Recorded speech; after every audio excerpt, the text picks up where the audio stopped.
bienvenue pour cette nouvelle analyse autour de l'intelligence artificielle.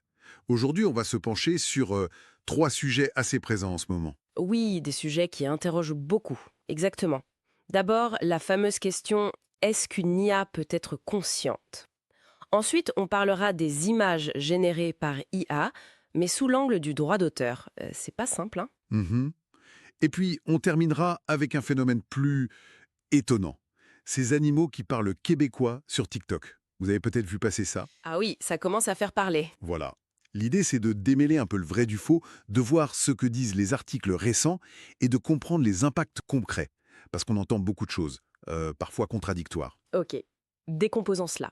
Absolument. Et je pense que le point de départ essentiel, c'est vraiment de réussir à distinguer ce qui relève de la simulation, même très performante, et ce qui relève de la réalité, surtout quand on parle de capacités qu'on associe à l'humain.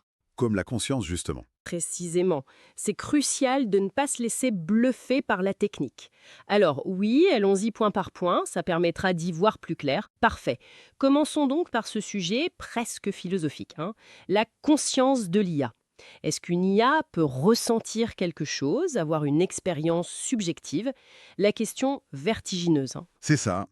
Les sources qu'on a consultées insistent sur une distinction clé. D'un côté, l'intelligence. Résoudre des problèmes, traiter des données, là, l'IA est forte, on le sait. Indéniablement. De l'autre, la conscience. Le ressenti intérieur, l'expérience vécue. Et là, les sciences cognitives semblent assez unanimes. Manipuler des mots, même brillamment, ce n'est pas éprouver quelque chose. Non, ce n'est pas la même chose. On nous rappelle l'effet ELISA, qui date quand même de 1966. Un simple programme qui donnait déjà l'illusion de comprendre, d'avoir de l'empathie. Ce qui est fascinant ici, c'est de voir comment différentes disciplines convergent sur ce point. Les neurosciences disent pas de substrat biologique comparable à un cerveau, donc pas de conscience subjective telle qu'on la connaît. Logique. Les spécialistes de l'IA, eux, rappellent que ce sont des systèmes basés sur des statistiques, des corrélations massives de données. Très forts pour imiter, mais sans compréhension sémantique profonde, sans vécu. Pas de sens derrière les mots, en quelque sorte, voilà. Et la philosophie ajoute souvent le critère d'intentionnalité. L'IA n'a pas de but propre, d'agenda personnel, elle exécute des instructions. Donc, pas vraiment un agent autonome et conscient. Et ce réflexe qu'on a parfois de projeter nos émotions sur ces machines, l'anthropomorphisme, ça a des conséquences réelles.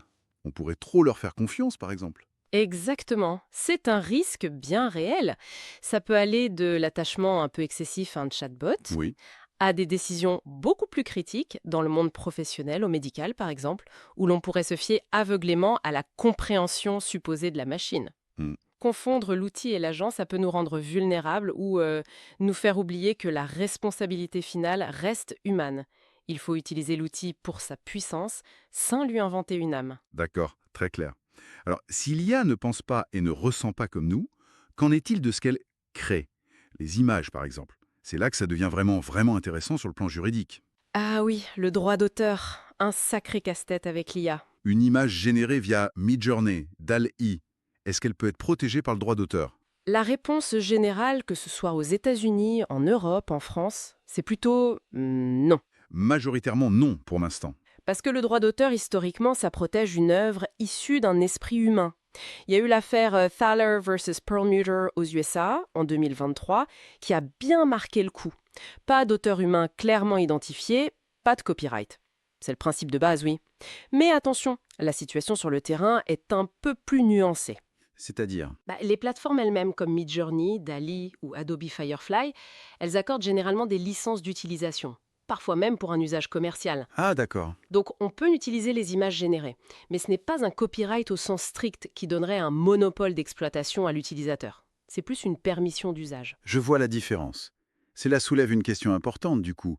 À partir de quand une création assistée par IA pourrait-elle quand même être protégée? Justement, c'est là qu'on entend parler de contribution humaine significative.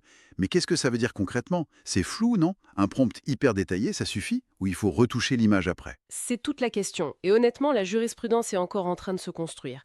Un simple prompt, même très élaboré, ça ne suffira sans doute pas. Mhm. On parle plutôt d'un travail substantiel après la génération.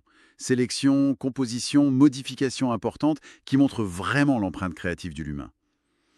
Mais il y a un autre piège. Lequel? Le risque lié à l'entraînement de ces IA. Elles apprennent sur des milliards d'images existantes, dont beaucoup sont protégées par copyright. Ah oui, exact. Du coup, même si l'image générée semble nouvelle, elle pourrait contenir des éléments dérivés d'œuvres protégées. Et ça peut entraîner des poursuites pour contrefaçon. Les procès en cours contre Stability AI, par exemple, tournent autour de ça. D'accord, donc même si on peut utiliser l'image, on n'est pas à l'abri de problèmes. Bon, et cette capacité de l'IA à créer, même sans copyright propre, elle s'invite maintenant dans la culture populaire de façon assez surprenante. Tu penses aux animaux québécois? Exactement. Ce phénomène viral sur TikTok.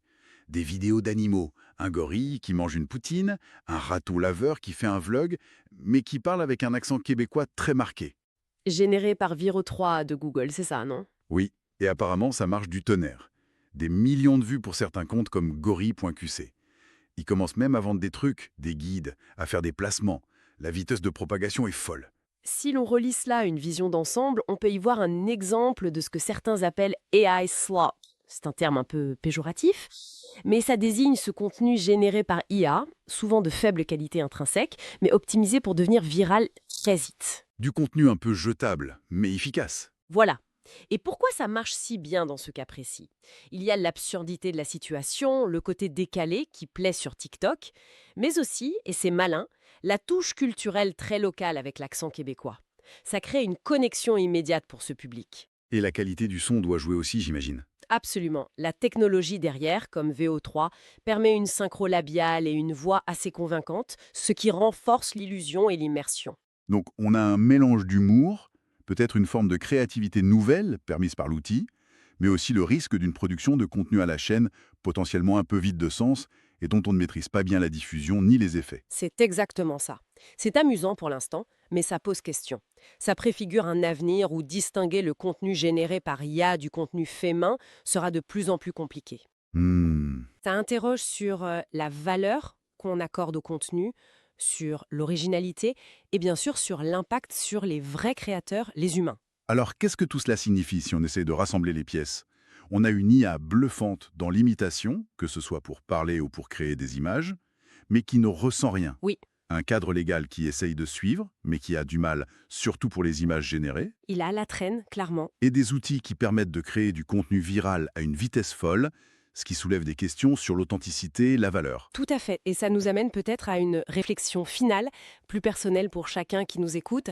Face à ces outils IA de plus en plus sophistiqués, qui simulent, qui créent, qui communiquent, comment on fait pour garder un esprit critique? Bonne question. Comment on apprend à discerner? Pas juste pour savoir si c'est vrai ou faux, mais pour comprendre l'intention derrière, qu'elle soit humaine ou assistée par machine. La question devient moins qui a fait ça et plus comment et pourquoi ça a été fait. Et quelle place on veut donner à la créativité humaine, l'authentique, face à cette nouvelle créativité assistée par la machine? Exactement. Où se situe la frontière? C'est un défi constant pour notre jugement et ça ne fait que commencer.